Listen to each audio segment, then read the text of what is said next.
Olá, pessoal. Sou a professora Isabel, de Língua Portuguesa. Estamos aqui novamente para mais uma aula. E o assunto de hoje vai ser o quê? Leitura. Nós vamos trabalhar hoje a narrativa fantástica. Que tipo de narrativa que é essa? Não é? Nós vamos falar o quê? Sobre o incrível mundo de Alice. A questão da verossimilhança, que a gente já falou na aula anterior. O que quer dizer isso daqui, né? Quando a gente tem um texto fantástico, um texto extraordinário, é aquela narrativa que acontece em fatos incomuns em comparação à realidade.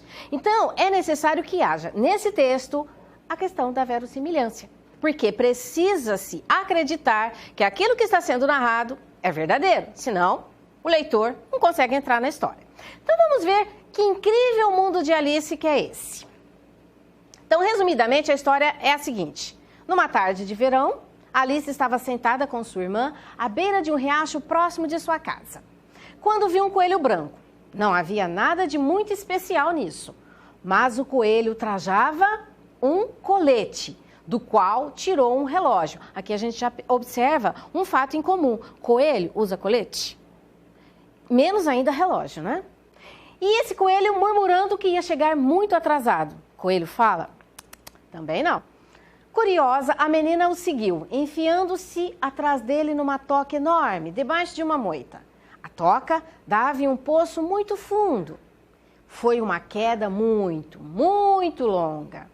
No País das Maravilhas, Alice participa de acontecimentos estranhos, muito estranhos mesmo, como ela diria, com criaturas ainda mais estranhas. O coelho branco, a lagarta, o gato, a lebre de março, o chapeleiro e toda a corte da rainha de copas e muitas outras. Ela pode crescer e também encolher, dependendo do que ela queira que aconteça. É só ela comer certos bolinhos e cogumelos e bebendo licores. Então, gente, a história mais ou menos é essa. Que se vocês quiserem depois, podem ler o livro inteiro. Porque aqui nós vamos ver só um trechinho, um fragmento desse livro, certo? Então, vamos lá. Alice na corte da rainha de copas. Então, vamos ver. Bem perto da entrada do jardim, havia uma grande roseira. As rosas que nela floriam eram brancas, mas 3 jardineiros estavam ocupadíssimos, pintando as flores de vermelho. Olha, fatos incomuns aqui. Os jardineiros, que eram cartas de baralhos, olha lá, estavam pintando as rosas que eram brancas de vermelho. A Alice achou isso muito estranho. E quando se aproximou para olhar mais de perto, ouviu um deles dizer: "Cuidado, 5. Não respingue tinta em mim dessa maneira." "Não deu para evitar", disse 5, mal-humorado. 7 esbarrou no meu cotovelo. 7 levantou a cabeça e disse: "Isso, 5. Ponha sempre a culpa nos outros." "Vejam só quem está falando", disse 5. "Ainda ontem eu ouvi a rainha dizer que você merecia perder a cabeça." "E por quê?", perguntou o que tinha falado primeiro. "Não é da sua conta, 2, disse o 7. "É sim", disse 5. "E vou contar por quê. Foi porque você levou bulbos de tulipa para a cozinheira em vez de cebolas." 7 jogou o pincel longe e estava justamente começando a dizer: "Essa não, de todas as coisas injustas." Mas, de repente, seu olhar bateu em Alice, ali parada diante deles. E, imediatamente, olhou para os lados. Olha lá, Alice, né? Bem grandona. Lembra que lá no início fala que ela come algumas coisas e ela pode encolher ou crescer. Os outros também fizeram o mesmo e todos se curvaram em reverência. "Por favor, poderiam me dizer", perguntou a menina timidamente, "por que estão pintando estas rosas?" 5 e 7 não disseram nada, mas olharam para 2, que começou em voz baixa: "Bom, senhorita, o fato é que aqui neste lugar deveria haver uma roseira de rosas vermelhas, mas nos enganamos e plantamos uma branca. Se a rainha descobrir, manda cortar nossas cabeças. Sabe como é. Por isso, senhorita, estamos nos esforçando ao máximo para consertar a situação antes que Nesse momento, Cinco, que olhava ansioso para o outro lado do jardim, exclamou: "A rainha! A rainha!" Os 3 jardineiros se jogaram imediatamente com a cara no chão, achatados. Ouviu-se um rumor de muitos passos e Alice olhou em volta, louca para ver a rainha. Primeiro apareceram 10 soldados, carregando uns paus. Tinham a mesma forma dos 3 jardineiros. Eram retangulares e achatados, com pés e mãos nos cantinhos. Então, observem lá o desenho, né? O cortejo, aquele monte de cartas de baralho, né? Simbolizando o quê? A corte real da rainha, que era o baralho maiorzinho lá no canto, ó. A rainha de copas e o rei de copas. E Alice, observando aquilo, ó, com aquela carinha dela de animadinha, achando aquilo muito legal. Depois vieram 10 cortesãos, enfeitados com pequenos losangos de ouros, e andando aos pares, como os soldados. Depois vinham as crianças da família real, também eram 10, muito engraçadinhas, e vinham saltitantes e alegres, de mão dadas, 2 a 2, todas enfeitadas com corações. Em seguida, vinham os convidados, em sua maioria, reis e rainhas. Entre eles, Alice reconheceu o coelho branco, aquele coelho lá de colete e relógio, conversando de modo nervoso e agitado, sorrindo a tudo o que lhe diziam. Passou por ela sem notá-la. Em seguida, vinha o valete de copas, carregando a coroa do rei em cima de uma almofada de veludo vermelho. E ao final desse cortejo grandioso, vinham o rei e a rainha de copas. Alice ficou na dúvida. Não sabia se devia se deitar com a cara no chão, como os 3 jardineiros, mas não se lembrava de nunca ter ouvido que existisse essa regra de comportamento para os cortejos reais. Além disso, pensou, de que adiantaria fazerem um cortejo tão solene se todo mundo tivesse que se deitar de cara no chão e ninguém visse nada? Por isso, ficou onde estava e esperou. Quando o cortejo passou diante dela, todos pararam e a olharam. Olharam quem? A Alice, né? Porque ela era a única que não estava ali, deitada de cara no chão. A rainha então perguntou, severa, quer dizer, brava: "Quem é essa aí?" A pergunta foi feita ao valete de copas, que se limitou a fazer uma curvatura e sorrir, em vez de responder. "Seu idiota!" exclamou a rainha, agitando a cabeça com impaciência.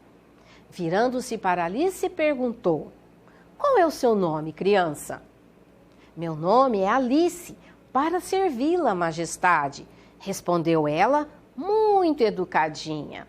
Ao mesmo tempo, pensava consigo mesma: não preciso ter medo deles. Afinal de contas, não passam de cartas de baralho. "E quem são estes?" perguntou a rainha, apontando para os 3 jardineiros deitados em volta da roseira. Observem que aqui os jardineiros estavam encolhidos, porque eles estavam morrendo de medo, né? Haviam plantado a rosa enganada. Ela queria vermelha e eles tinham plantado brancas. Por isso eles estavam lá pintando. Não dava mesmo para saber, porque eles estavam de cara para o chão e o desenho nas costas deles era igualzinho ao do resto de todo o baralho. Vocês já viram baralho? A diferença é na frente. Atrás eles são todos iguais, então não tem como você saber que carta que é se ela estiver virada. Ficava impossível saber se eram jardineiros, soldados, mensageiros ou 3 de seus filhos. "Como é que eu posso saber?" respondeu Alice, surpresa com a própria coragem. "Não é da minha conta." A rainha ficou vermelha de raiva e furiosa, depois de encarar a menina por um instante, como se fosse uma fera selvagem, começou a berrar: "Cortem a cabeça dela! Cortem a cabeça dela!" "Que bobagem!" disse Alice em voz alta e num tom muito decidido. A rainha ficou quieta. Pessoal, aqui termina a primeira parte dessa história, desse fragmento, que será estudado depois, lá na tarefa, lá nas próximas atividades, terá a continuidade desse texto. Mas aqui, nós vamos parar por aqui, porque até aqui já dá para a gente discutir o que nós vamos discutir na sequência, que é a questão da verossimilhança dentro desse contexto aqui. O que é que parece real, mesmo não sendo, mas pode acontecer dentro de uma narrativa fantástica. Então aqui a gente viu a questão da Alice com os jardineiros, que eram cartas de baralho, até a chegada da rainha no cortejo real. Então vamos ver, a narrativa ficcional a gente já viu. São acontecimentos imaginários inventados pelo autor que podem ser semelhantes ou não à vida real. Por isso, tem de apresentar o quê? A verossimilhança, que é a semelhança. Veja bem, semelhança com a verdade. Isso precisa acontecer porque quem está lendo o texto, ele tem que viajar junto com a história. Se ele não acreditar naquela história, não vai fazer sentido nenhum para ele continuar lendo. Então vamos lá.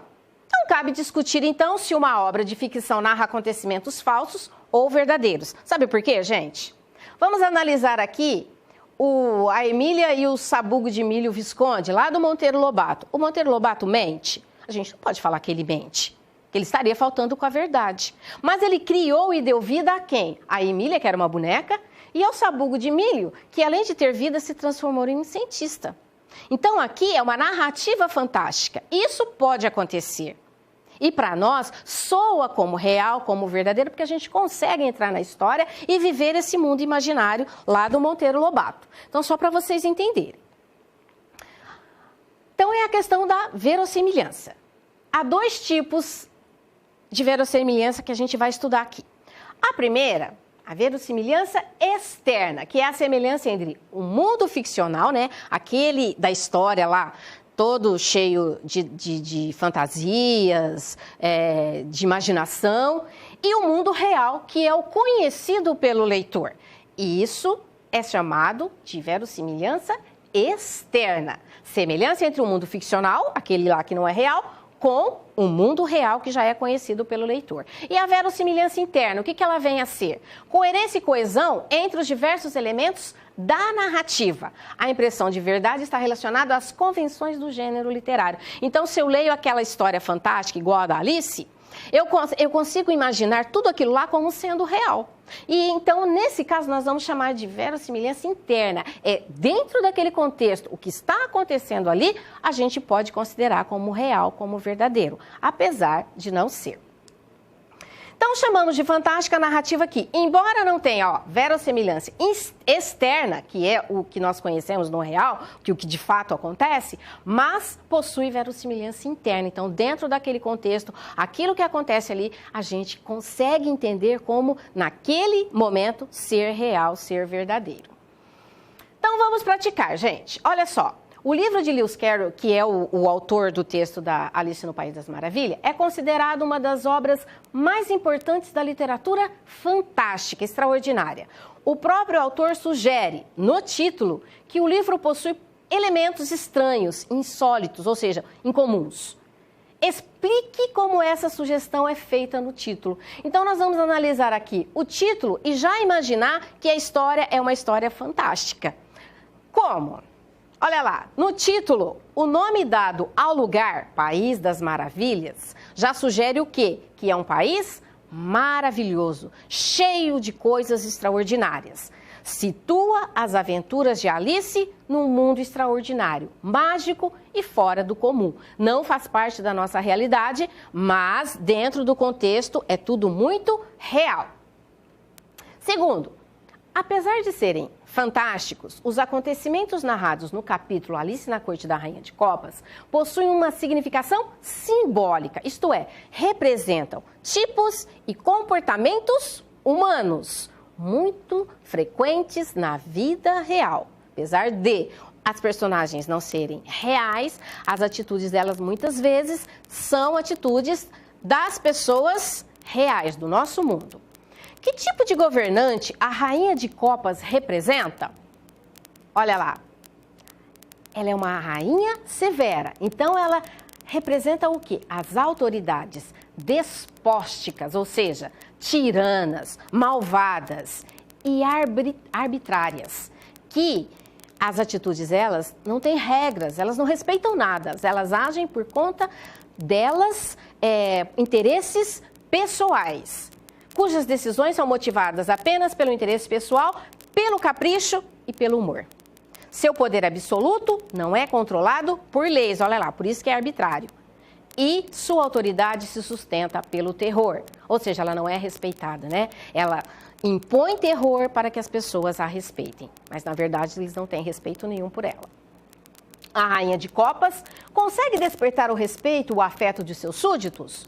Justifique a resposta com o exemplo do texto. Claro que ela não é respeitada, né, gente? Se ela impõe tanto terror, o que eles têm dela é medo e não respeito. A rainha não é respeitada. Todas as atitudes dos súditos, mesmo as profundas referências, né, que eles fazem, são motivadas somente pelo medo. Os jardineiros, temendo a reação da soberana, procuram enganá-la. De que forma? Encobrindo o erro por meio do artifício de pintar as rosas. Então, lá no comecinho do texto, a gente observou isso. Eles pintavam, sabiam que a rainha ia passar por ali no cortejo, as rosas eram brancas, mas ela havia pedido que fossem vermelhas. Então, o que eles fazem?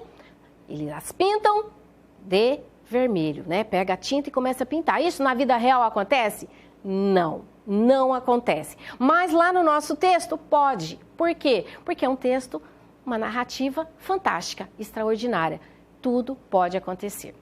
E é isso, gente. Aqui a gente termina mais uma aula. Espero que vocês tenham gostado. Estudem bastante, façam as atividades e na próxima aula a gente se vê novamente. Beijo!